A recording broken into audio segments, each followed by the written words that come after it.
My guest today is Carlie Alaniz, a local artist and the owner of the Lucky Pot Co. So Carlie, tell us how you got into making custom pot decor, and you're known for these beautiful painted pots. During COVID, I had picked up like a wide variety of hobbies. Yeah. And what was like most popular during that time was plants. So I actually had a lot of plants that I just like binge bought out of nowhere. Okay. And didn't really know how to take care of them or anything. A lot of plants died in the process. But I would go to like Lowe's or Home Depot or even like local plant shops to find like little things that like spoke out to me really. But all I really noticed was that people had like terracotta pots or they had minimalist type pots. It's an afterthought for a lot of people. Yeah. But like I'm not minimalist whatsoever. My house, it's like gallery wall, all types of different like type of like art prints. And I at first started like doing my own pots like for myself. They're not as good as today because it was when I was first starting. But I had those, and I was like, I had people over and they're like, oh, those pots are cute, where'd you get it? And I was like, oh, I made them. Nice. And they were like, we should do that. I never thought about like decorating my own pots and stuff like that. Just because the pots that you get at like Lowe's or Home Depot and stuff like that, the terracotta, it's really easy to like work with.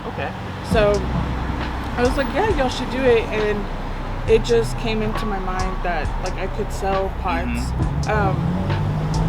From when I had the idea to like now, it's been like 2 years. But I just thought that maybe other people were looking for the same thing that I was looking for, and that's what started all of that. Beautiful. And do you have certain themes you use? I mean, what kind of paint are you using? You have kind of a very unique look to these. So I use a mixture of ganache paints, which is like a very thick paint that can also be turned into like a watercolor. I use acrylic paint and like acrylic paint markers.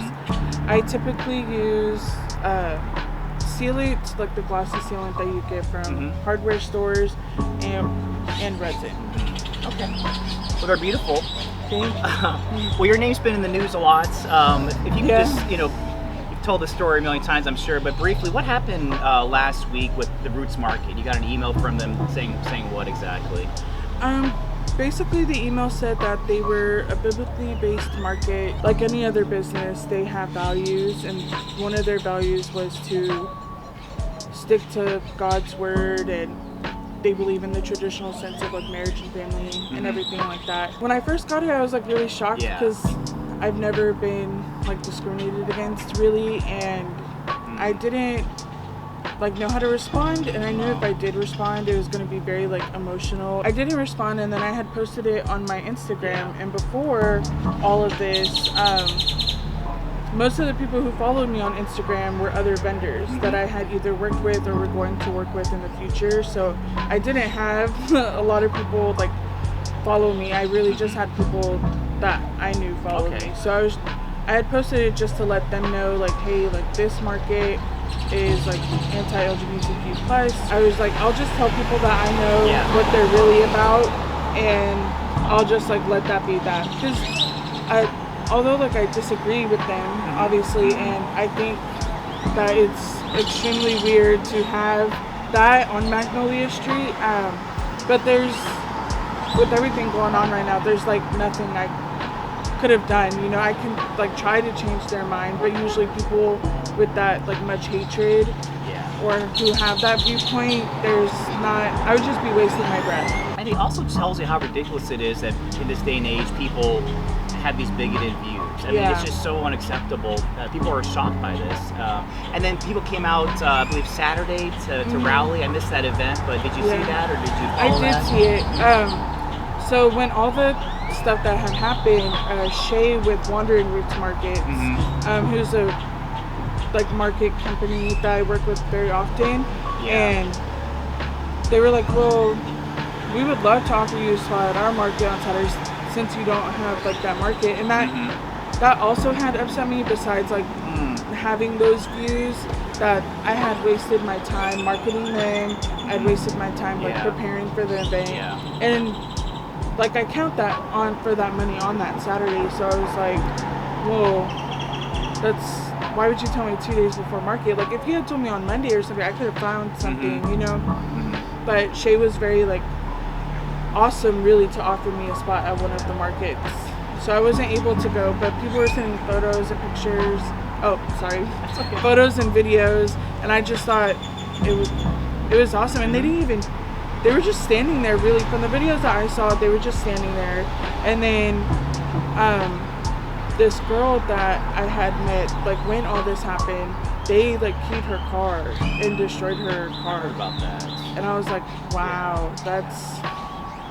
You know, they say that like we're the snowflakes, or that we're the ones who are like overly sensitive and stuff, but it's like none of us did that to you. Well, I want to ask you about that. Pastor Alaniz made an Instagram story, just the pastor of Mercy Culture, and there's this trope they use where these Christian groups play the victim and make the queer folks look like the aggressors. Yeah. And you're kind of touching on that, but how does that make you feel when they try to portray you as you know, your friends as the ones who are the perpetrators? And of course that's not true, but right. So it's funny because I had never heard of like Mercy Church up until before this, and there's like a lot of connections with the people with youth markets with Mercy Church. So when I was looking into them, they have like that whole video series you were saying. I think it's like called Indoctrination. And he even came out with a book on how to like get queer people to like be straight and like believe in God's word and stuff. It's just unbelievable to me, like the links that people will go to make sure that their belief is the only belief. You know, I never said that they're not allowed to believe in what they believe in. I never once was like, oh, y'all are gonna like rot in hell or anything like that. I was never like that to them. I was just like, hey, look, like this isn't good. This is discrimination, and if you had those views from the get-go, you should have said that instead of marketing yourself as like a fun place to shop and stuff, but behind not the scenes, disclosing this really important thing, and behind the scenes, for the consumers too. Maybe they don't want to spend their money at a place that's, you know, anti-LGBTQ. Well, I want to personally thank you for sharing your story. I follow them on your Instagram stories. You're obviously not obligated to do that, but it's nice for people to learn about you and to just be a voice for this community. We're in Pride Month this month, and we're here to celebrate and support that community, and you're a part of that. And again, just thank you for having the courage to be a positive, loving voice. We encourage folks to check out your Instagram page and your Etsy page. Please plug that right now. Oh, so my Instagram, it's the @theluckypotco_, and then my Etsy, it's a little long, so it's the etsy.com, and then you have to put /shop/theluckypotco. Folks can remember that. So yeah. Go on, shop, buy something from Carlie. We're glad to hear that your business is doing well. And we know that lots of folks are going to come out and support you because you just make beautiful artwork and you're a beautiful person. So thank you. That's all the reason you need. So thank you for your time, Carlie. Thank you. I appreciate it so much. Our pleasure.